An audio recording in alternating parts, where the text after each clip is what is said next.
Assalamualaikum warahmatullahi ta'ala wabarakatuh. Alhamdulillahirabbil alamin wa bihi nasta'in wa ala umuri dunya waddin. Wassalatu wassalamu ala asyrafil nabiyyin wal mursalin sayyidina Muhammadin wa ala alihi wa sahbihi ajma'in wa man tabi'ahum bi ihsanin ila yaumiddin. Amma ba'd. Alhamdulillah, pada kesempatan kali ini saya bisa menjelaskan tentang fi'il majhul dan ma'lum dan juga kaidah ilal yang ke-7 dan ke-8. Sudah memenuhi tugas dari dosen sebagai bentuk UTS pada pelajaran kali ini pada seorang. Pertama-tama saya di sini akan membahas tentang fi'il ma'lum dan majhul. Apa itu fi'il ma'lum dan majhul? Posisi apakah yang dipenuhi oleh fi'il ma'lum dan majhul? Dan bagaimana konsep atau indikator yang bisa kita jadikan sebagai pegangan untuk membedakan ini fi'il ma'lum dan fi'il majhul. Berangkat yang pertama yaitu fi'il ma'lum dan majhul dalam pengertiannya. Fi'il ma'lum itu adalah fi'il yang aktif, kata kerja aktif yang mendapat ilmuwan dalam bahasa Indonesia. Sebagai contoh, memukul, melihat, mendengar, menulis, meraba, dan lain-lainnya. Ya. Kemudian kalau majhul adalah fi'il yang berarti pasif, tidak aktif, dan mendapatkan ilmuwan kata tambahan di. Contohnya dipukul, dilihat, diraba, ditulis, dijemur, dimasak, dan lain-lainnya. Jadi kedua pengertian ini kita dapat menggambarkan bahwasanya fi'il yang ma'lum itu adalah fi'il yang berfungsi aktif, berstatus aktif, sedangkan fi'il majhul adalah fi'il yang berstatus pasif. Kemudian pembahasan yang kedua yaitu posisi fi'il ma'lum dan fi'il majhul dalam materi-materi nahwu, dalam pembahasan nahwu. Seberapa pentingkah fi'il ma'lum dan fi'il majhul dipelajari sehingga seseorang mustaqil itu mengetahui posisi dan kedudukan fi'il ma'lum dan majhul di dalam memahami materi-materi nahwu yang sangat banyak itu. Posisi mereka berdua adalah sebagai prasyarat, sebagai materi wajib yang diajarkan kepada peserta didik sebelum mereka memasuki atau menanjak kepada pembahasan fa'il dan kaitu fa'il. Jadi peserta didik diwajibkan mempelajari, mendalami, mengetahui fi'il ma'lum dan fi'il majhul secara menyeluruh, ya, diperkenalkan itu terlebih dahulu. Kemudian peserta didik boleh naik tingkat kepada pembahasan fa'il dan kaitu fa'il. Artinya ini menjadi jembatan utama menuju pembahasan fa'il dan kaitu fa'il. Tidak mungkin seorang peserta didik itu bisa menentukan ini fa'il atau kaitu fa'il dan memahami dengan baik apa itu fa'il dan kaitu fa'il dan seterusnya ketika ia tidak bisa menentukan kaidah yang ada dalam fi'il majhul dan sifat yang fi'il ma'lum. Kan begitu ya. Artinya bagi para pengajar atau guru yang baik itu adalah memberikan materi-materi prasyarat sebelum materi ini. Kan begitu, diberikan dulu jembatannya, baru diberitahukan tujuan atau tempat tujuan dia melangkah. Sangat sulit ketika seseorang itu mengajarkan materi nahwu tetapi serapangan, asal-asalan, kemudian mengikuti kurikulum yang ada, pada materi pasyaratnya itu belum dipelajari atau tidak dicatatkan dalam kurikulum. Artinya harus ada pelengkapan dalam situ. Misalnya kalau di kurikulum itu mengalami kelompatan pembahasan dalam nahwu, maka guru yang baik atau pengajar yang baik itu memberikan materi-materi tambahan sebagai pelengkap dan menjadi prasyarat sebelum memasuki materi-materi yang ada dalam kurikulum atau yang sudah ditentukan dalam RTS misalnya. Sudah menciptakan pembahasan yang pemahaman yang baik, ya. Oke. Karena fi'il ma'lum dan fi'il majhul menjadi prasyarat, artinya materi wajib untuk mendalami fa'il dan fa'il, maka mustahil harus kita ajari fi'il ma'lum dan majhul. Bagaimana konsepnya, bagaimana kita cara membedakan ini fi'il ma'lum maupun ini fi'il majhul. Berangkat ke fi'il majhul dahulu, karena fi'il majhul yang mempunyai konsep bacaan dan berbeda-beda dengan fi'il ma'lum. Ketika itu kuncinya adalah ketika fi'il tersebut tidak mengikuti kaidah bacaan fi'il majhul, maka kita katakan sebagai fi'il ma'lum. Fi'il majhul itu adalah fi'il yang berarti pasif ketika bahasa Indonesia memberikan tambahan kata di depannya, ya. Dipukul, dilihat, ditulis, dan lain-lainnya. Dalam bahasa Arab, fi'il majhul kaidahnya dibagi menjadi dua, yaitu majhul, kaidah majhul untuk fi'il yang mudhari, kemudian kaidah majhul untuk fi'il yang mazid, dan kaidah majhul untuk fi'il mudhari. Yang pertama, kaidah majhul untuk fi'il mudhari, yaitu fi'il yang tidak ada tambahannya, artinya huruf asli semuanya. Jadi maka kaidahnya berbunyi tsumma awwaluhu wa kusra ma qabla al-akhir. Didhamma harokat awalnya dan dikasrah harokat sebelum terakhir. Contohnya adalah nasara. Nasara di sini harokat utamanya adalah fathah pada huruf nun, kemudian harokat sebelum akhir adalah kasrah, fathah sebelum fathah pada shad. Maka ketika diikutkan kepada kaidah fi'il majhul yang mujarrad, maka tsumma awwaluhu wa kasra ma qabla al-akhir, tsumma awalnya jadi kasrah sebelum akhir, nasara menjadi nusira, kataba menjadi kutiba, alima menjadi ulima, kemudian nazara menjadi nuzira, dan seterusnya. Artinya kita tinggal mendomahkan yang awal, kemudian dikasih sebelum yang terakhir, yang sebelum terakhir. Sebagaimana contoh yang sudah kita tambahkan, itu fi'il yang mujarrad, artinya fi'il yang sepi dari huruf tambahan, seperti nasara, kataba, dan lain-lainnya. Kemudian kaidah kedua dari fi'il majhul untuk fi'il yang mazid. Kalau fi'il mazid berarti fi'il mujarrad yang ketambahan huruf ziyad, baik itu ketambahan satu maupun dua maupun tiga. Kaidahnya berbunyi tsumma kullu mutaharrikin wa kusra ma qabla al-akhir. Didhamma setiap yang berharokat, kemudian dikasrah sebelum terakhir. Contohnya adalah tafa'ala. Tafa'ala yang berharokat ini adalah ta dan fa berharokat fathah, kemudian ala juga berharokat. Jadi dhamma secara berharokat, jadi ta sama fa itu dibagi jadi dhamma tufu. Nah, karena ala itu berposisi sebelum akhir, maka kita sudah ala menjadi ila,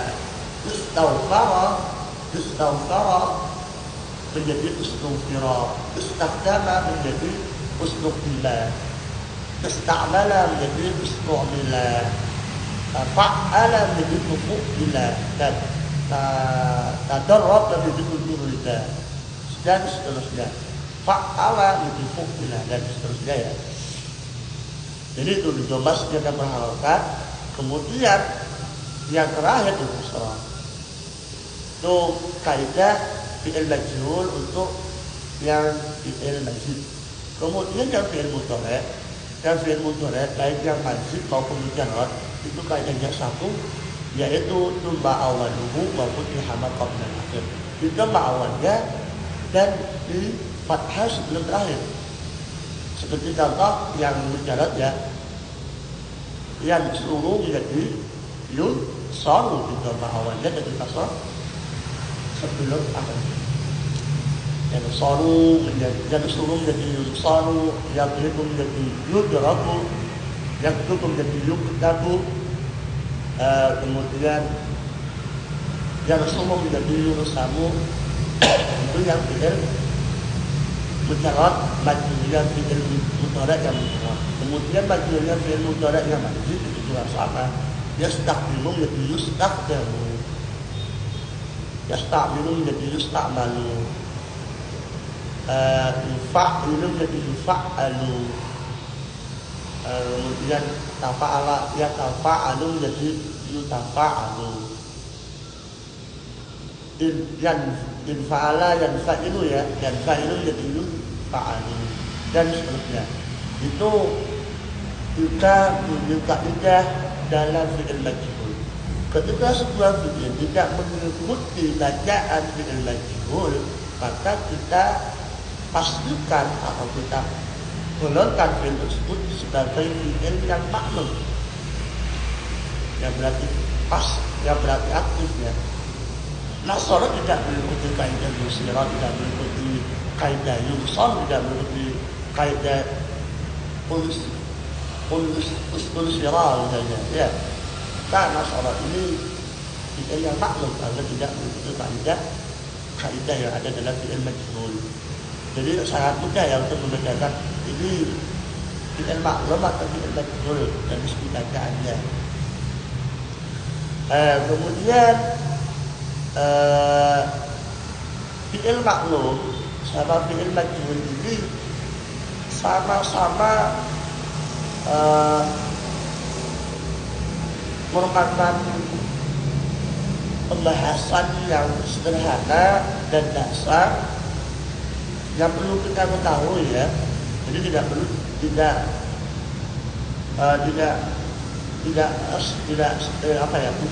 bukan hal yang sepele sehingga kita berhak menyampaikan pembahasan fi'il maklum dan fi'il majhul, tapi ini menjadi prasyarat, menjadi pelajaran atau pembahasan penting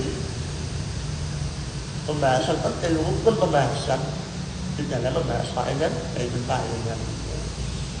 Nah, itu mengenai pembahasan fi'il maklum dan majhul, karena secara keseluruhan fi'il maklum adalah fi'il yang berarti aktif, adalah fi'il yang menjadi prasyarat dalam pembahasan fa'il. Kemudian juga fi'il yang tidak mengikuti kaidah majhul, sedangkan fi'il majhul adalah fi'il yang asli berarti di, dan juga fi'il menjadi prasyarat dalam pembahasan kaidah fa'il, dan juga memiliki juga kaidah bacaan yang berbeda, yaitu tumba awaluhu wa kusra ma qabla al-akhir, kaidah fi'il majhul dan fi'il yang mujarrad. Kemudian tumba kullu mutaharrikan wa kusra ma qabla al-akhir, itu masjid yang berharakat dan kasus sebelum akhir adalah kaidah untuk fi'il majhul yang majid. Dan yang terakhir tumba awaluhu wa futiha ma qabla al-akhir adalah ditambah awalnya dan di fathah sebelum terakhir, merupakan kaidah majhul fi'il mudhari', baik fi'il mudhari' yang mujarrad maupun fi'il yang majid. Nah, itu mungkin pembahasan tentang fi'il maklum dan fi'il majhul. Baik, setelah kita membahas tuntas nuansa nahwu yang berupa fi'il maklum dan majhul, kita berpindah haluan kepada sharaf, yaitu kaidah ilal. Kaidah ilal yang ke-7 dan ke-8. Saya bacakan dulu kaidahnya, kemudian kita bahas satu persatu. Kaidah ilal yang ke-7 yaitu idza waqa'atil wawu bainal fathati wal kasrati wa qabla harful mudhara'ati tuhdafu nahwu yaitu asluhu yaitu. Apabila waw itu berada di antara fathah dan kasrah, dan sebelumnya itu adalah huruf mudhara'ah, maka waw tersebut dibuang. Sebagaimana contohnya adalah yaitu, yang mana asalnya adalah itu. Ada waw menempati posisi diapit dengan harokat fathah sebelumnya dan kasrah setelahnya, maka waw tersebut dibuang. Contohnya adalah yaitu, aslinya adalah yaitu, karena waw tersebut karena apa ya, diapit dengan fathah dan kasrah, dan ya-nya itu adalah huruf mudhara'ah, maka wawnya dibuang. Itu kaidah yang ketujuh. Saat kata yaw itu idza waqa'atil wawu baina al-fathati wal kasrati wa qablaha harful mudhara'ati. Maka kaidah yang ketujuh ini hanya untuk fi'il mudhari', artinya tidak pada fi'il madhi, karena ada indikasi batasan, yaitu wakana qablaha harful mudhara'ah. Sebelumnya dengan mudhara'ah ini harus pada fi'il mudhari'. Nah, itu kaidah yang ketujuh. Kemudian adalah yaw itu. Kemudian yauqa'u, kemudian yauda'u itu juga menjadi yaqa'u dan yada'u. Aslinya yauda'u sama yauqa'u ini adalah yaudi'u sama yaudi'u, akan tapi karena ada sebab-sebab, yaitu sebab-sebab tertentu menjadi dia dirubah menjadi fathah. Aslinya itu yaudi'u sama yauqa'u, tetapi karena ada sebab-sebab tertentu dirubah menjadi fathah, kemudian menjadi bacaan yauda'u. Karena yauda'u ini melihat pada asalnya yaitu yaudi'u, maka kaidah ini oleh karena itu menjadi yauda'u. Dan seterusnya ya, itu kaidah, itu pemasaran benar yang ketujuh.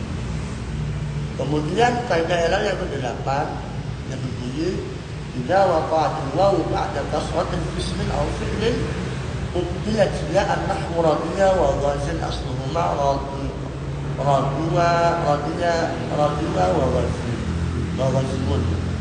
Nah, ulang lagi yang difokus, idza waqa'atil wawu ba'da kasratin ismin aw fi'lin ubdilat ja'an nahwu radiyya wa ghazil asluhuma radiyya wa ghazilun. Apabila waw itu berada setelah kasrah, baik waw tersebut berada di posisi isim maupun di posisi fi'il ya, maka diganti menjadi ya, diganti dengan ya. Waw tersebut baik itu posisinya di fi'il maupun di isim, ketika jatuh setelah kasrah, maka diganti menjadi ya, diganti dengan ya. Contohnya radiyya wa ghazil asluhuma radiyya wa ghazilun. Nah,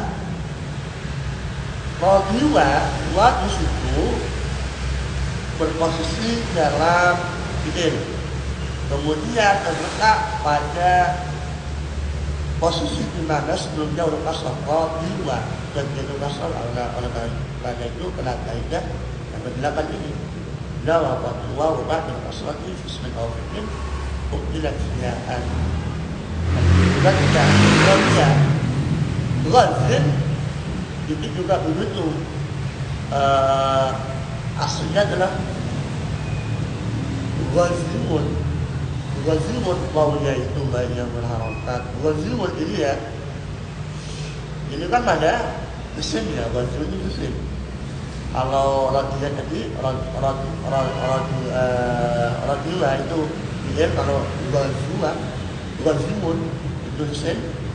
Wawnya berarti karena tak ada isim, dan harakat sebelum waw tersebut adalah kasrah. Jadi waw terletak pada harakat kasrah dan huruf harakat sebelum waw itu adalah kasrah. Serah mau pakai mana istilahnya, waw yang terletak pada harakat kasrah setelah harakat kasrah atau waw yang sebelumnya adalah harakat kasrah. Kalau saja yang istilah tersebut. Kemudian harakat tersebut adalah waw yang terletak setelah harakat kasrah atau waw tersebut juga jadi ya. Radiun itu menjadi radiun. Kenapa Ghaziun ya, Ghaziun itu menjadi Ghaziun. Kok menjadi Ghazin? Karena waw itu menjadi alif karena sebab-sebab tertentu. Dan kemudian ya yang kedua karena ia berposisi sebagai rafa dan atau ya. Artinya ini masuk pada pembahasan isim manqus ya. Isim yang manqus. Yang ada istilah isim manqus juga isim yang diakui oleh ya lazimah. Ya. Ya lazimah ya. Nah yang tetap. Maka ketika ya ini dalam keadaan rafa dan tidak didapatkan maka dibuang ya ini. Kalau dengan keadaan nasab maka dibutuhkan. Ghazin ja'a ghazin ra'aitu ghazian malah ketiga tuh jadi kenapa ghazin? Karena ya dia dibuang karena ghazin di situ dalam keadaan rafa. Sebuah kata ketika tidak ada amil yang mendahulunya maka dia tajamul ada nawasib jelas. Ini lumrah di dalam kata-kata atau yang ditemukan itu istilah rafa. Kenapa kalau rafa yang dipilih bukan jar atau nasab? Karena rafa itu sebagai indikasi bahwasanya dia bentuk normalnya itu tajaran an-nawasib jelas. Sebuah kata itu rafa ada awalnya dia menjadi nasab atau jar ada jazm karena ada amil-amil yang mendahulunya. Ketika amil-amil tidak ada maka ia diberikan rafa dan dilapakkan. Itu lumrah pada kata-kata yang dibuat jadi contoh sebagai judul dan lain-lainnya itu rafa. Kenapa? Karena ia tajamul an-nawasib sendiri hanya kalau tidak ya. Kalau itu juga tajamul dari amil-amil lafzi ya. Karena itu ghazin itu sebagai contoh itu istirahat. Mungkin itu ya pembahasan tentang kaidah yang ke-8. Artinya dalam memahami kaidah yang ini sebenarnya penting-penting tidak penting. Penting ketika kita ingin naik tingkat menjadi penulis. Tidak terlalu penting ketika kita hanya pada posisi pembaca, sekedar pembaca bagaimana membaca teks Arab. Karena teks Arab itu bisa dibaca dengan pengalaman. Pengalaman secara otomatis kita tahu sebenarnya mempelajari ilmu kaidah ilal ini, tapi tidak secara langsung. Artinya ketika kita sudah punya pengalaman membaca yang banyak, otomatis kita akan mengatakan begitu, kita akan membaca demikian karena pengalaman kita membacanya demikian tanpa tahu apa sebabnya kenapa dibaca begini. Nah, untuk mengetahui sebab dan alasan-alasan kenapa dibaca begini itu masuk kepada ranah pendalaman ilmu sorof, yaitu pendalaman kaidah ilal. Ya kaidah ilal ini penting ketika kita mempelajari bagaimana cara menulis Arab. Kalau hanya sekedar membaca itu lebih diutamakan kepada pelajaran-pelajaran nahwu dan juga pengalaman-pengalaman membaca dari penelitian kaidah ilal secara sekilas, tidak sampai masuk pada alasan-alasan kenapa begini, buta begini, menjadi alif dan seterusnya. Itu menjadi tidak terlalu diutamakan pelajaran kaidah ilal ini. Tapi orang-orang yang hanya bertujuan untuk bisa membaca kitab kuning atau tulisan Arab yang tidak berharokat. Kalau dia ingin menguasai maharah, keterampilan menulis, maka dia harus juga mendalami kaidah dalam guna menciptakan gaya bahasa sendiri yang bermacam-macam dan guna mempertajam gaya bahasa tulisan kita ketika menulis dalam bahasa Arab ya. Mungkin itu pembahasan kali ini mengenai kaidah iqlal yang didapat. Kurang lebihnya saya memohon maaf, dan pasnya dari kurangannya dalam pembahasan dalam menjelaskan, dan itu bukti bahwasanya saya masih menjadi santri yang butuh belajar lagi, butuh evaluasi dalam mengajarkan, menyampaikan, dan juga dalam memahami materi, menguasai materi. Mungkin sekian dari saya. Wassalamualaikum warahmatullahi wabarakatuh.